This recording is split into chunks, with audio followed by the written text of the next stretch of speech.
Hello students, welcome to Jules classes.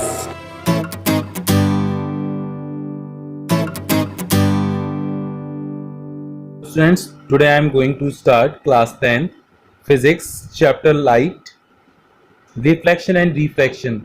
इस chapter में हमने स्फेरिकल मिरर के केसेस मींस कॉनकेव और कॉन्वेक्स मिरर के केसेस कर लिए थे, रूल्स पढ़ लिए थे।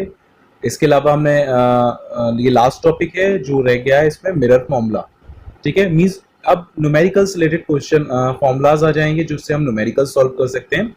तो मिरर फॉर्मूला क्या होता है? It is a relation between object distance, means object distance क्या होता है? The distance between object and pole. Pole से ऑब्जेक्ट तक का जो डिस्टेंस होता है उसे हम कहते हैं object distance. Now it is a relation between object distance, image distance and focal length of the spherical mirror, and it can be written as 1 upon f equals to 1 upon v plus 1 upon q. This is known as mirror formula. ये जो होता है वो क्या होता है? mirror formula. Now यहाँ हम चेक कर लेते हैं क्या क्या चीजें यहाँ इंडिकेट करती हैं। v जो होता है वो होता है image distance from the pole. Image जहां भी क्रिएट हो रही है, ऑब्टेन हो रही है, वहां से पोल तक का जो डिस्टेंस होता है उसे हम कहते हैं इमेज डिस्टेंस। जैसे यहाँ इमेज जो है वो ऑब्टेन हो रही है between centre of curvature and focus, इन दोनों के बीच में क्रिएट हो रही है, then this is a distance of मतलब पोल से लेके इमेज का डिस्टेंस जो है वो क्या हो रहा है? v। तो यहाँ हो गया image distance from the pole. u is a object distance from the pole. u जो है वो ऑब्जेक्ट का डिस्टेंस है जो पोल से लेके है। And f is a focal length. Focal length क्या होती है? Distance between focus and pole. Focus से पोल तक का जो डिस्टेंस होता है उसे हम कहते हैं f। ठीक है, तो यहाँ क्लियरली शो हो रहा है कि ऑब्जेक्ट कहाँ रखा है? Beyond the centre of curvature. Then वहां से लेके पोल तक का जो डिस्टेंस होता है उसे हम u से इंडिकेट करते हैं। इमेज कहाँ ऑब्टेन्ड हो रही है? Image is obtained between centre of curvature and focus. तो इमेज से लेके पोल तक का जो डिस्टेंस होता है उसे हम कहते हैं v। And focal length, focus कहाँ होता है? f। तो f फोकस से लेके पोल तक का जो डिस्टेंस होता है उसे हम कहते हैं f। तो यहाँ मिरर फॉर्मूला बन गया है 1 upon f equals to 1 upon v plus 1 upon u। इसके अलावा एक चीज और होती है radius of curvature. Radius of curvature क्या होता है? जिसे हम r से डिनोट करते हैं। It is the distance between centre of curvature and pole. Centre of curvature से पोल तक का जो डिस्टेंस होता है इसे हम मेजर करते हैं r से, डिनोट करते हैं r से। तो distance between centre of curvature and pole, तो r इक्वल्स टू क्या होता है? फोकल लेंथ का डबल होता है। ठीक है, r जो होता है रेडियस ऑफ कर्वेचर वो फोकल लेंथ का डबल होता है। मींस दिस डिस्टेंस और ये डिस्टेंस दोनों सेम होती है, इसलिए फोकल लेंथ जो होती है वो रेडियस ऑफ कर्वेचर की हाफ होती है। तो ये हमने फोकल लेंथ लिख दिया, focal length equals to r/2। Then हमारा ये फॉर्मूला थोड़ा सा चेंज हो जाता है। अगर हम f की जगह हम r/2 रख दें तो क्या हो जाएगा? 2 upon r equals to 1 upon v plus 1 upon u। तो ये तो हो गए हम किस तरीके से मिरर फॉर्मूला जो होता है उसको हम किस तरीके से अब आगे न्यूमेरिकल्स में यूज करेंगे, तो हम आगे चेक करते हैं। Now next topic is linear magnification. What is linear magnification? तो it is the ratio of image height to the object height. ये क्या होता है? रेशियो होता है इमेज हाइट का और ऑब्जेक्ट हाइट का। ठीक है, तो यहां हम इसे it is denoted by m, इसे हम m से डिनोट करते हैं। और m इक्वल्स टू क्या होता है? h dash upon h। तो हम यहां लिख देते हैं it is denoted by m।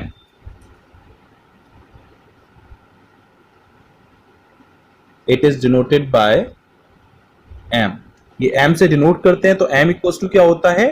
h dash upon h।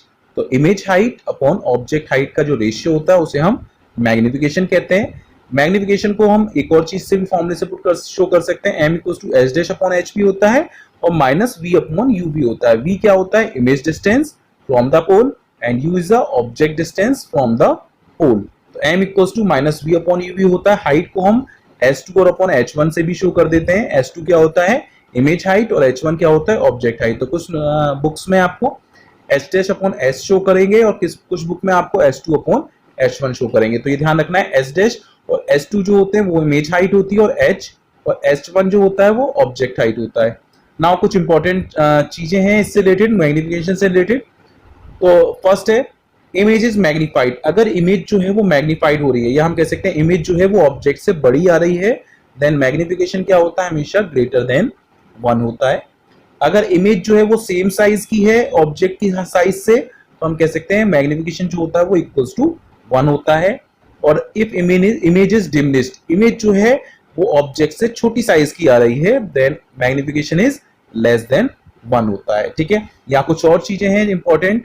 तो if image is real and inverted, अगर इमेज रियल और इन्वर्टेड है then magnification is always negative.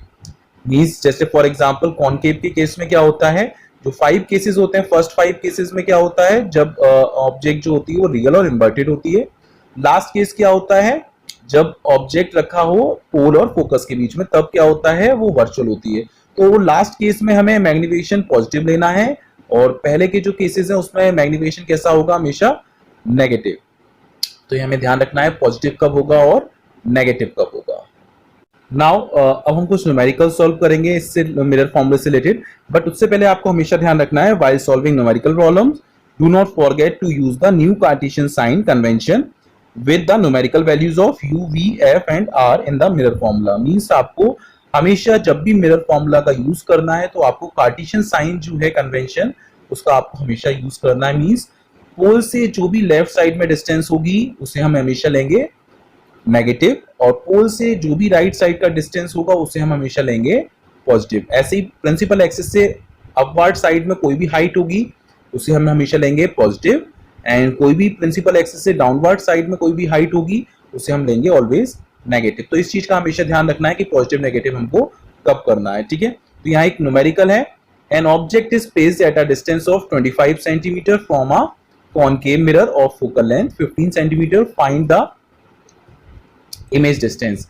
Means कोई ऑब्जेक्ट जो है वो रखा हुआ है 25 सेंटीमीटर पर कॉन्वेक्स मिरर से, जिसकी फोकल लेंथ है कॉन्वेक्स मिरर की, कॉनकेव मिरर की 15 centimetre. Find the image distance, image distance find करनी है, तो यहाँ मैंने सॉल्व कर रखा है। मींस सबसे पहले हमें देखना है क्या क्या चीजें इसमें गिवन है। तो सबसे पहले जो गिवन है, फोकल लेंथ दे रखा है 15 सेंटीमीटर। आपको मालूम है कॉनकेव मिरर में फोकल लेंथ कहाँ होती है, हमेशा फोकस कहाँ होता है, लेफ्ट साइड में, then this is always negative. तो फोकल लेंथ क्या होगी, नेगेटिव लगाना है आपको 15 सेंटीमीटर। ऑब्जेक्ट हमेशा कहाँ रखा होता है मिरर्स में, लेफ्ट साइड में। लेफ्ट साइड में मींस उसका कैसी होगी, वो नेगेटिव। तो यहाँ भी हमने यू ले लिया नेगेटिव। अब हम क्या करेंगे, मिरर फॉर्मूले का यूज करेंगे। तो मिरर फॉर्मूला क्या होता है, 1/v equals to 1/v plus 1/u। यहाँ हम वैल्यूज पुट करेंगे, तो पहले तो 1/v इक्वल्स टू क्या हो जाएगा, 1/f माइनस 1/u। 1/f की जगह हम रखेंगे 1/-15 माइनस 1/u की जगह 1/-25। इनको हम सॉल्व करेंगे। हम यहाँ देखते हैं 1/v equals to minus this, इसे सॉल्व करेंगे। 75 एलसीएम दिया, -5 + 3, देन 1/v equals to -2/75 and v equals to -75/2, और इसे सॉल्व करेंगे तो आ जाएगा आंसर माइनस का 37.5 सेंटीमीटर। मींस हमें इमेज डिस्टेंस पता चल गई। इमेज डिस्टेंस क्या है, 35.5 सेंटीमीटर। बट नेगेटिव यहाँ शो क्या कर रहा है, नेगेटिव शो कर रहा है कि वो कहाँ है, लेफ्ट साइड में, मिरर के लेफ्ट साइड में। तो मींस मिरर के सेम साइड में है जहां ऑब्जेक्ट रखा हुआ है। ठीक है, तो यहां हमने क्रिएट करा है, ऑब्जेक्ट जो है वो 25 सेंटीमीटर पे है, फोकस क्या है 15 सेंटीमीटर पे है, तो इमेज 37 मींस यहां क्रिएट होगी। इसे हमने शो कर दिया है, ray of light which is coming from the source and parallel to principal axis. After reflection it passes through center of curvature, and a ray of light which is coming from the source and passes through focus of the concave mirror. Then after reflection it passes parallel to principal axis, where these two lines meet, the image is obtained। जहां ये दोनों meet करी है वहां image obtain हो रही है। Image कैसी है, रियल है और इन्वर्टेड है, और डिस्टेंस क्या है उसकी 37.5 सेंटीमीटर। तो यहाँ डिस्टेंस क्या है, 37.5 सेंटीमीटर इसकी डिस्टेंस हो गई। ठीक है, तो यहाँ हमने इसको सॉल्व कर दिया। किस तरीके से इसे सॉल्व कर सकते हैं। नाउ आज का वीडियो हम यहीं एंड करते हैं। नेक्स्ट वीडियो में हम आगे का न्यूमेरिकल सॉल्व करेंगे कुछ और। So goodbye, take care, have a nice day. Please like and share my YouTube videos and also subscribe my YouTube channel Jules Classes by Gaurav Sir, and for more videos please click on the I button above.